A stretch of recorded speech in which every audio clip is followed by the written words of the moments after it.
Kuna lile swali ambalo watu wengi wanajiuliza na ambalo mara nyingi sana tunakutana nalo, wateja wetu wanatuuliza, je, hizo fensi zenu za umeme endapo umeme unakata au unazimwa, je, fensi itaendelea kuwa na nini na umeme?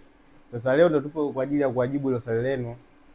Hii ni mashine yetu, ni moja aina ya kampuni ya mashine zinazotumika kwenye fensi ya umeme. Hapa hivi ndo umeme wetu unachukuliwa hapa kwenye socket. Hainaga mambo mengi, inachukulia umeme hapa kwenye socket, inabidi uwashe kwa iwe on masaa muda wote.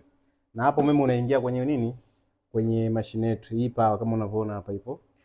Power inafika kwenye nani? Ila sasa kuruhusu umeme kutoka hapa kwenda nje kwenye zile waya za juu ya fence ya ukuta ndo unatumia hichi kidude magnet sensor hichi. Unakitouch hapa hivi. Ina maana hapa umeme unafanyaje?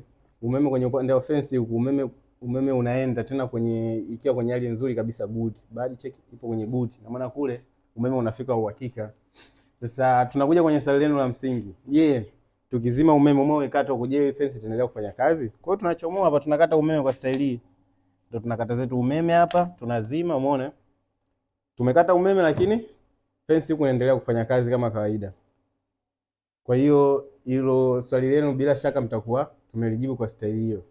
Kwamba umeme ukikata ukizimwa huku fence inaendelea kufanya kazi kama kawaida. Na ukirudi huku ina maana inaunga. Fence inaendelea kupata umeme kama kawaida.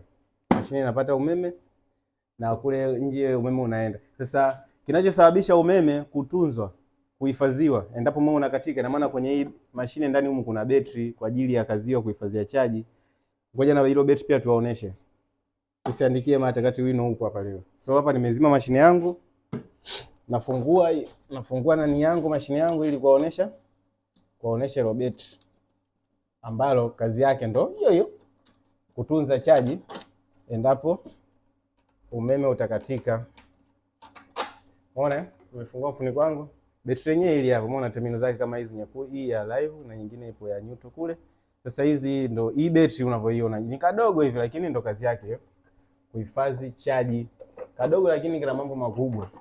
Sasa video ya pili tutatengeneza kuelezea jinsi ili betri litatunza kwa muda gani hiyo chaji kwa ajili endapo umeme utakatika. Kwa sababu hilo jibu sio la moja kwa moja kwamba ni masaa kadhaa.